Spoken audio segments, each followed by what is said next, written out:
Wow, okay, the flash is on too. Okay, ladies and gentlemen, this is going to be a course you've never seen on the proper, most effective way to open this. Now you can see on this I already started, okay? And for the sake of this video, this coconut already has been opened. We started digging in it and everything. Now, most methods that you're going to see online on YouTube are, in my contention, inferior methods of opening a coconut. Most techniques will use a cleaver. Okay, they'll hold the coconut, and then they'll cleaverize it. All right, and you know, hey, some people have gotten pretty good at that, but very few have really gotten to the point where you can consistently open a coconut with the cleaver without spilling a third of the liquid. And coconuts now are extremely pricey, so you got to buy them by the case too. That's critically important. Find a place where you can buy them by the case. That's what I do. Otherwise, you're spending. I've seen them. I was in Pt1 today. $5 per coconut. Ridiculous price. Okay, buy them by the case. That way you get a wholesale price. Find out. You can do that research. Find out. I did. You can too. If you want something bad enough, you'll figure out a way to do it. All right. So my method is a beautiful, simple, effective method that can be used, obviously, by strong males like myself, or even if you're not as strong. Never mind that. Males and females, males and females alike. Okay. And Simone's going to demonstrate too. The young lady that's filming right now. Say hi, Simone. Okay. All right. So I simply take. Everyone knows what this is. A hacksaw, right? The key, though, is this blade is what's called a bone blade. So it's what hunters use to cut through the bone, ligaments, etc., the tissue of animals when they hunt them.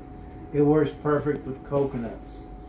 Now, all right, so with this coconut, I started already, okay, because the first cut, if you can zoom in closer, the first cut is just enough.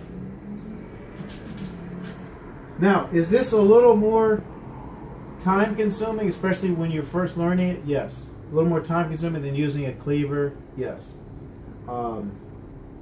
Another reason I dislike the cleaver is oftentimes,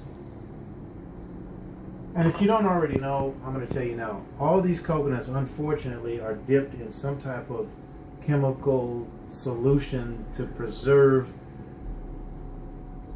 the aesthetics, the color, okay, because people in Thailand and Philippines, they know that us Americans are so caught up with aesthetics. So they dump them in a chemical bath to preserve the whiteness. All right, it's silly, but nonetheless it happens. So anytime you use a device that simultaneously comes in contact with the white husk and the liquid, guess what? You're contaminating the liquid. My technique prevents any type of contamination. As you can see, I'm going to cut just enough. Okay, there. I cut just enough. This is my granola, by the way, I made from scratch. Just enough so that, see, there's no puncturing the white meat. Everything's intact. And you've made just a perfect hole. Well, not a hole yet, but a perfect place to make a hole to dump the liquid. All right. Now, I know some of you are saying, well, Rodney, that's disgusting. Look at all that black stuff. And you're right. That's why that's the first step. The second step, bam, take your Cutco knife. Great knives. I used to sell them years ago. Awesome knives. Right? Take your knife. Then you go over your trash can. And then cut off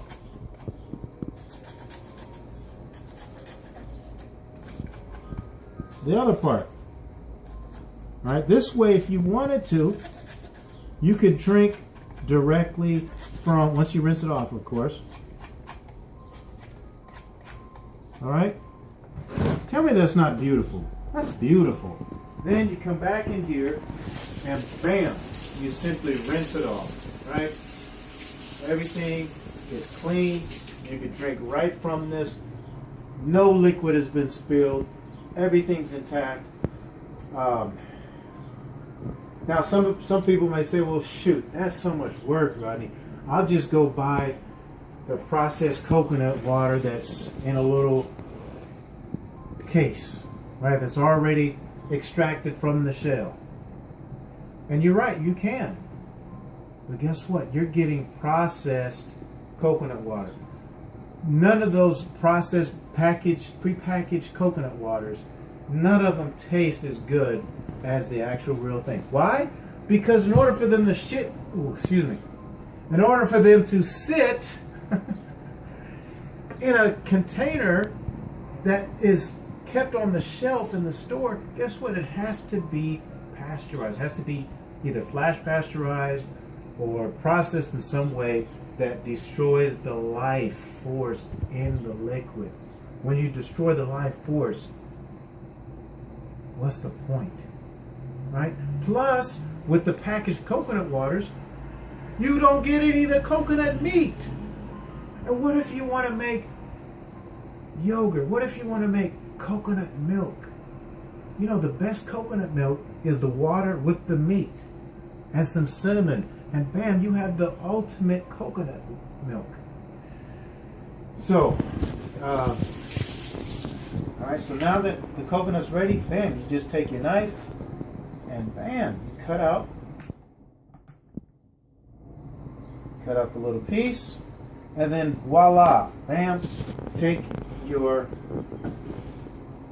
Vitamix. Okay, I've already got the juice of one coconut. Then bam, dump it in your Vitamix or any high-speed blender, although Vitamix is the ultimate. And then voila, okay, you got your coconut water.